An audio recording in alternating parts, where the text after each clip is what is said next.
But the main thing is that, as in another joke about Hoja Nasreddin, each of them is right, and both are right in their own way.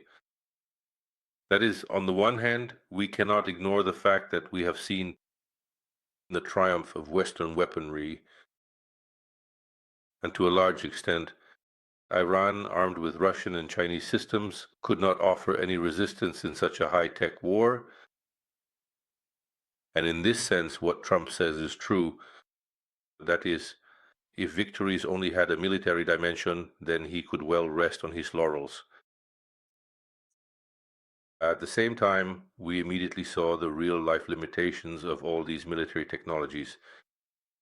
So it turns out that despite their perfection, despite how they buzz, fly, and accurately hit the target, when it comes down to a truly serious fight,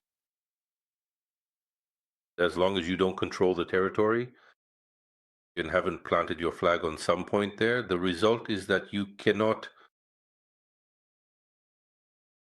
achieve a final victory.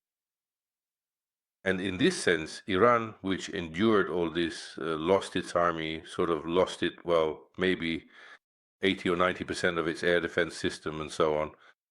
Yet things remain as they were. It continues to stand. The system hasn't collapsed. It controls the Strait of Hormuz, but that's also a victory in its own way. With Israel, it's simpler. It had like modest expectations. It just needed to undermine in the moment Iran's potential. It achieved that. Now it will pause and start building up its muscles again. No one there has any doubt that this is such an eternal war, and in 15 years, everything will happen again.